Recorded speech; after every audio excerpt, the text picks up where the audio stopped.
ایک مرتبہ نبی کریم صلی اللہ علیہ وسلم نے حضرت جبریل سے پوچھا کہ جبریل مجھے یہ بتاؤ کہ کیا تم نے کبھی اپنی پوری قوت بھی استعمال کی ہے؟ پوری طاقت، اپنی پرواز کی طاقت جن سے۔ جبریل علیہ السلام عرض کرنے لگے یا رسول اللہ 4 مرتبہ میں نے اپنی پوری قوت استعمال کی، 4 مرتبہ۔ اور وہ 4 مرتبہ کیا ہے کہ جب پہلی دفعہ جب حضرت ابراہیم علیہ السلام کو کیٹاپولٹ منجنیق میں ڈال کر نمرود کی جلائی ہوئی آگ کی طرف پھینکا جا رہا تھا تو میں اس وقت سدرہ کے اوپر بیٹھا ہوا تھا اور اس منجنیق سے ابراہیم علیہ السلام آگ کی طرف جا رہے تھے۔ کتنا 1 سیکنڈ 2 سیکنڈ کتنے سیکنڈ میں جا کے آگ میں گر جائیں گے، جا رہے تھے۔ میں سدرہ پر بیٹھا ہوا تھا، اللہ کا حکم آیا جبریل جلد پرواز کر، میرا خلیل آگ میں جا رہا ہے اور آگ کو پر مار کر گلزار کر دے۔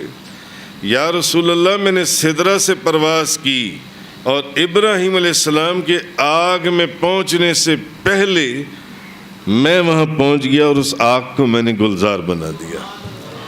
دوسری مرتبہ میں سدرہ پر تھا اور حضرت اسماعیل علیہ السلام کے گلے کی طرف چھری آ رہی تھی، آپ چھری اٹھا چکے تھے اسماعیل علیہ السلام کے گلے کی طرف۔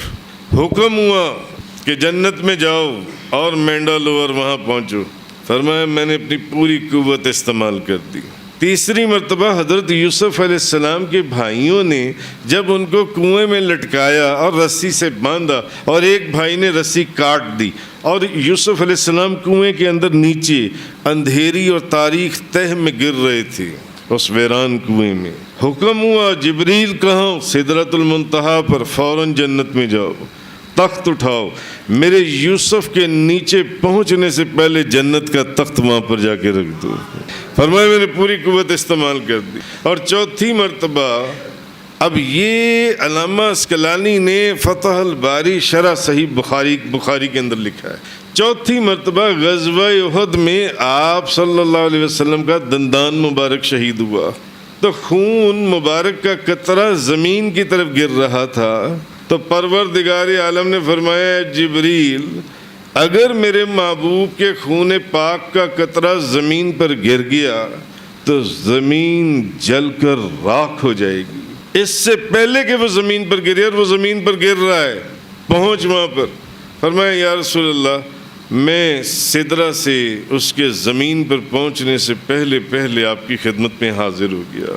اب سوچنے کی بات یہ ہے کہ اتنی بڑی طاقت اور پرواز والا فرشتہ لاکھوں کروڑوں میلوں کا سفر کر کے even before the blink of an eye, آنکھ جھپکنے سے بھی پہلے، سدرۃ المنتہا سے 1 سیکنڈ سے بھی کم یہ نبی کریم صلی اللہ علیہ وسلم کی بارگاہ میں یا جہاں پر اس کو حکم دیا گیا تھا وہاں پہنچ گیا۔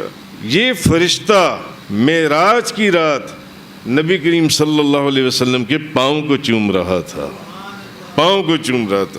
اور حضور کی بارگاہ میں ایک خادم کی حیثیت سے موجود تھا۔ جب پاؤں چومنے والا اتنی جلدی آ سکتا ہے تو نبی کریم صلی اللہ علیہ وسلم معراج کی رات کنڈی بھی ہل رہی ہو، پانی بھی چل رہا ہو، بستر بھی گرم ہو تو آسمانوں اور سدرۃ المنتہا سے ہو کر زمین پر کیسے واپس نہیں آ سکتے؟ اللہ اکبر۔